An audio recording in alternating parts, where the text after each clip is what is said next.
संत एकनाथ जी महाराज चूल्हे से रोटी का टिक्कड़ बना रहे थे।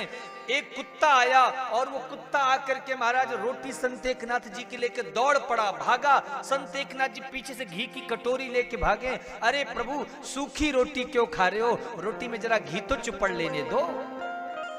भाव और सच कह रहा हूं, जैसे ऐसे कहा तुरंत उस कुत्ते में से भी भगवान प्रकट हो जाते हैं।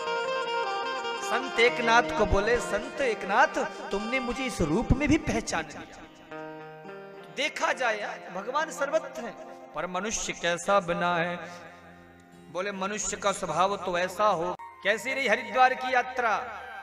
कुत्ते ने जवाब दिया, भाई साहब यात्रा तो बहुत अच्छी थी, स्नान भी बहुत अच्छे से हुआ, पर एक बात मेरे समझ में नहीं आई। कैसी बात?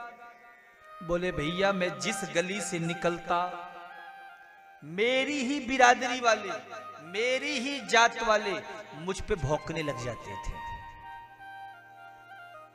कुत्ता महाराज जिस गली से निकलेगा उसी गली से उसी के दूसरे दो चार कुत्ते आ जाएंगे। ऐसे ही महाराज इस मनुष्य का भी स्वभाव हो गया है। बात बात पे महाराज व्यर्थ में एक दूसरे का गला काटने के लिए बैठे रहते हैं। इसीलिए सुखदेव जी ने खुद कहा है अपने मुख से, बोले मनुष्य कैसा हो गया? बोले स्विट बरा होश ठिकरई संस्तुतः पुरुषा पशु नयत कर्ण पथो पे तो जातु नाम गदाग्रजहा। बोले मनुष्य का स्वभाव कैसा हो गया? बोले पशुओं के तुल्य हो गया। चार प्रशंसक बताए गए हैं, कुत्ता, ऊंट, बरा सूकर और गधा। मनुष्य को तुलना इन चारों के साथ की। कैसे? बोले जैसे कुत्ता महाराज छोटी छोटी बात पे भौंकने लग जाते हैं, दूसरी गली का कुत्ता अपने गली में आ गया तो तुरंत महाराज भौंकना शुरू। ऐसे हम भी महाराज छोटी छोटी बातों पे एक दूसरे से मुंह फुला लेते हैं। तुमने हमें ऐसा कहा, तुम्हारी इतनी हिम्मत। ऐसे लोगों को देखकर कुत्ता बड़ा खुश होता है। भैया सकल सूरत भली ना मिल रही हो, लेकिन स्वभाव जरूर मिलता है। दूसरा प्रशंसक ऊंट। ऊंट देखा है आपने? देखा है? ऊंट जब आता है ना तो अपने सिर को बराबर तान के चलता है, उसे लगता मैं ही सबसे ऊंचा हूं। जब वो पहाड़ के पास पहुंचता तब उसे लगता है यार मेरे से भी बड़ा कोई है। ऐसे ही महाराज थोड़ी संपत्ति हो गई, यश प्रतिष्ठा मिल गई, थोड़ा मान सम्मान हो गया, तो जैसे ऊंट सिर तान के चल देता है, ऐसे हम भी सिर तान के चल देते हैं ऊंट की तरह। तो ऊंट देख के बड़ा खुश होता, भाई चाहे जैसे भी, लेकिन चाल बिल्कुल हमारे जैसी है। जैसे हम सिर तान के चल देते हैं, तो ये भी सिर तान के ही आ रहा है। तीसरा प्रशंसक बराह। सूकर, जो भी मिले जैसा भी मिले सब छीन लो, हड़प लो। आजकल महाराज लोग एक दूसरे की संपत्ति को हड़पने के लिए बैठे हैं। इतना ज्यादा लोभ हो गया है कि भैया ये खिसके तो इसकी प्रॉपर्टी मालटाल हमें मिले। मैंने एक जगह कहीं अखबार में पढ़ा था, एक मां के दो बेटे थे। ये दिल्ली की सच्ची घटना है, आपने अगर सुना हो तो। दिल्ली की एक ये सच्ची घटना है। एक मां के दो बेटे हैं, दोनों बेटा सरकारी नौकरी कर रहे हैं, दोनों बेटों का अलग अलग कॉलोनी में फ्लैट है। बूढ़ी मां है अकेले, सारी संपत्ति घर का सब तो बच्चों ने लिखा लिया। अब जब मां बूढ़ी हो गई है तो 2 टाइम का खाना एक बेटे के यहां नहीं हो पाता उस मां का। जिस मां ने महाराज तुमको इतना बड़ा पाल पोस के कर दिया, उस मां को तुम 2 टाइम का भोजन नहीं करा पाते हो। वो बूढ़ी मां महाराज सुबह भोजन के लिए छोटे बेटे के घर जाती है, कम से कम 8 किलोमीटर पैदल चल के, और फिर वहां से 8 किलोमीटर पैदल चल के शाम को बड़े बेटे के घर खाना खाने के लिए आती है। उसी की घर, उसी की संपत्ति उसी ने पैदा किया।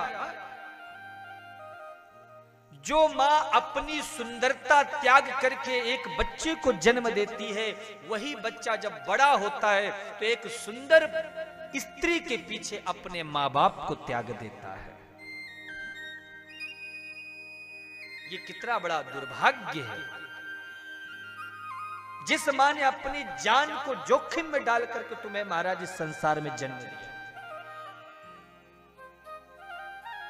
महाराज बच्चे के जन्म के समय कितनी प्रसव की पीड़ा असहनीय होती है। डॉक्टर कहते हैं कि व्यक्ति मर भी सकता है मौत से महाराज खेल करके, और तब मां इस संसार में बच्चे को लाती है इस दुनिया में। क्यों? बड़ा होगा मेरी सेवा करेगा, मेरा ख्याल रखेगा। लेकिन वही लड़का जब बड़ा होता है माँ बाप को महाराज धक्के देके निकाल देता है। बेचारे बूढ़े माँ बाप दर बदर महाराज भटकते हैं। उनकी माँ बाप की कड़वी बोली सहन नहीं होती है महाराज। उनके माता पिता के जो बोल हैं वह महाराज तुम्हें जीवन को बदलने वाले, तुम्हारे जीवन को सुधारने वाले हैं। इसलिए कोशिश करो कि कभी बूढ़े माँ बाप को तुम्हारी वजह से कष्ट ना हो, दुख ना हो। वो बूढ़ी माँ महाराज सुबह छोटे बेटे के घर 8 किलोमीटर पैदल चल के जाती है खाने के लिए, 2 रोटी के लिए।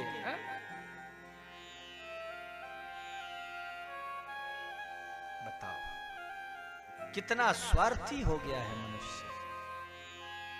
तो बताइए, हम एक दूसरे की संपत्ति को हड़पने के लिए बैठे रहते, तनिक भी विचार नहीं करते ये अच्छा है कि बुरा है।